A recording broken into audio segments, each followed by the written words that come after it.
Israel's right to exist will come into question.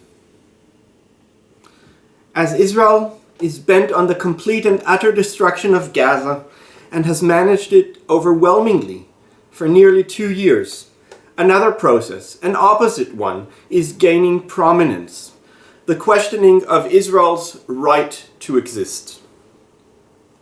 The phrase "right to exist" must be limited to quotation marks, because such a right does not exist in any universal or real sense. States do not exist because they have a right to exist. They exist simply because they do, and their perceived legitimacy by other states informs their recognition as such or not. The phrase "Israel's right to exist" has often been stressed as an axiom by the Israel lobby. Those who sought to ensure themselves against the lobby's rhetorical weapon of mass destruction, anti-Semitism, would sprinkle the axiom occasionally among their various critiques of Israel. Whatever the critique was, they would condition that they support Israel's right to exist. But if that right does not exist in general, for any state as such, what is the meaning of uttering it when it has to do with Israel, as vacuous as it is? The meaning of it has always been a veiling of the second part of the sentence, which was seldom uttered. That second part is "as a Jewish state." That is, the right of Israel to exist as a Jewish state. The right to exist always only makes sense if it is qualified with the answer to the question, as what? Everyone understood that this is what it really means, yet subscribed to the nonsense of Israel's right to exist as if it meant anything. And the code of Jewish state is Zionist language for what has always been ethnic cleansing and apartheid, and now also becoming revealed as full-fledged genocide. Israel has ethnically cleansed Palestinians in 1948, 1967, and later because it wants to exist as a Jewish state. It insists on the denial of the return of the Palestinian refugees because it demands to make good on the ethnic cleansing. Otherwise, what is the point of doing it?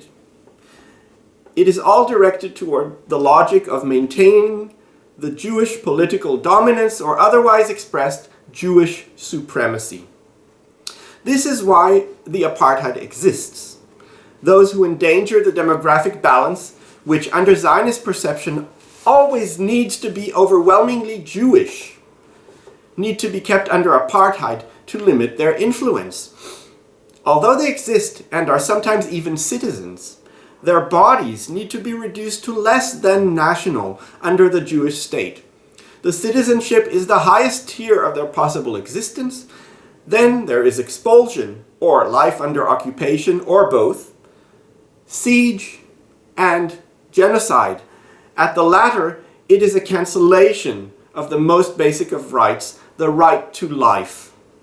But whatever the level under the apartheid regime, it is always lesser than the Jew. The enactment of the most explicit annihilationist policies, those of genocide, has brought to the fore the very question of Israel's right to exist as a Jewish state. This has predictably brought many to begin to question that axiom of Israel's right to exist, if not to oppose it altogether. So far, it is on the fringes of Western politics, but that question or opposition is bound to grow as Israel not merely questions Palestinians' right to exist in the most basic sense, but eradicates it altogether. Thus, calls for dismantling Israel, abolishing Israel, and the like are to be seen as political sprouts of discourse in what was once a completely illegitimate discussion. Of course, Israel's die-hard defenders will immediately seize the opportunity to label those proposing it as annihilationist anti-Semites. The question of what is being discussed will fall short if the qualification of "as a Jewish state" is not added. Not that it matters for the die-hard Zionists, for they will say that it is code for annihilating Jews anyway. But for more serious observers and participants in the political discourse, it is significant, because the question of whether Jewish supremacy from the Jordan River to the Mediterranean Sea, to be clear, is to be considered a must and allowed continuance is a serious question. For Western eyes and ears, which have been conditioned with Zionist hasbara since Israel's inception, the idea of dismantling a Jewish supremacy, which they mostly didn't consciously perceive as such, is a heresy. They have been taught that Israel is the only Jewish state, and that its existence is tantamount to Jewish safety. From the inception, they've subscribed to the racist idea that if non-Jewish communities opposed it, to borrow the term from the Balfour Declaration of 1917, then it was on them. Those non-Jews were primarily seen as brown people of lesser importance. As the same Balfour said in 1919, "We do not propose even to go through the form of consulting the wishes of the present inhabitants of the country, because Zionism, be it right or wrong, good or bad, is rooted in age-long traditions, in present needs, in future hopes, of far profounder import than the desires and prejudices of the 700,000 Arabs who now inhabit that ancient land." The Westerners, whether they knew of Balfour's words or not, were intrinsically inculcated into such perceptions from their white supremacist heritage. That brown and black Jews would come to participate in the colonialist project of Israel and become a majority of its population from 1966 would not change the basic perception of Israel as a must of far profounder import.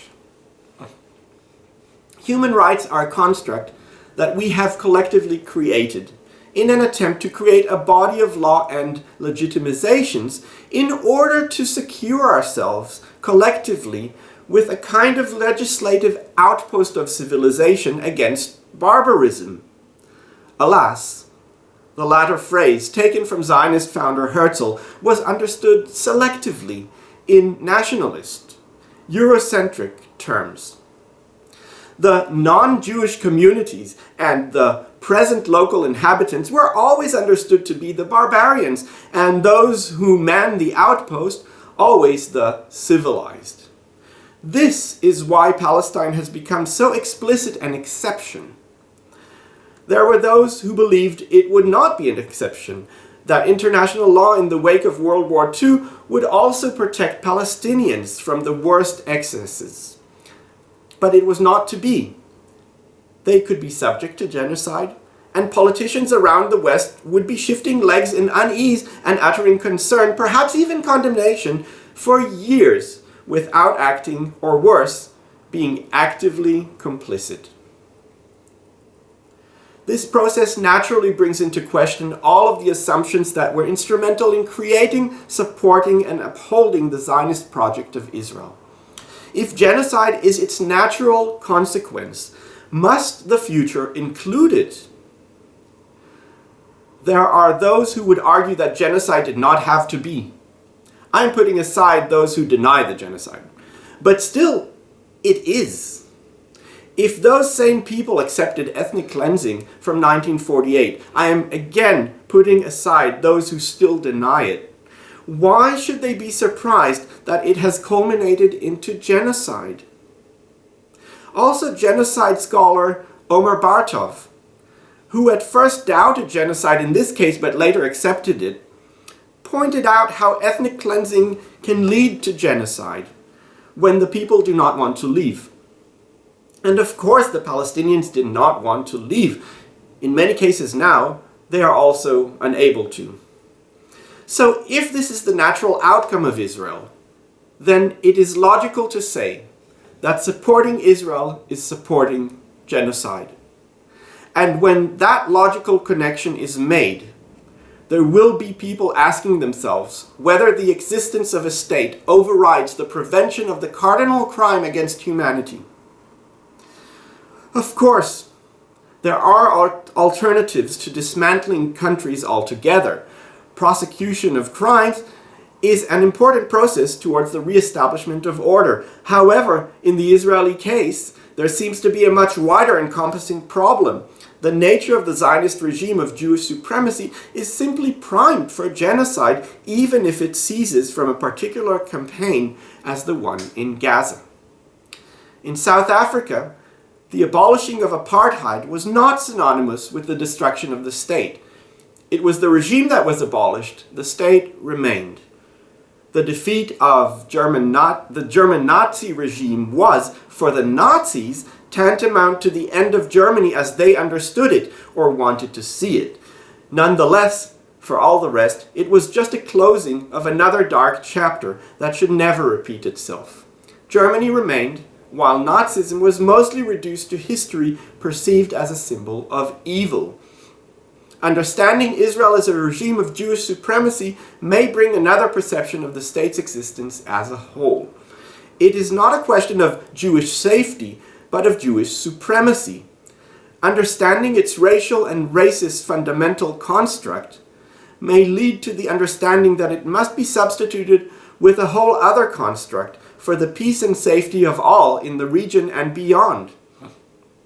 Many Jews have already realized that their safety cannot be at the expense of the demise of others. Our safety cannot be predicated in such a central and intrinsic way on the destruction of those deemed less worthy. Only together with true respect for the value and sanctity of human life can we forge a better, more worthy future. States come and go. They always did. Whatever their legacy was, as far as history is concerned, has to do with what they granted humanity in the wider sense, in terms of heritage. Sometimes they disappeared altogether, sometimes their regimes changed fundamentally enough in order to deem the state legitimate. Neither Israel nor its raison d'etre as the Jewish state are unassailable.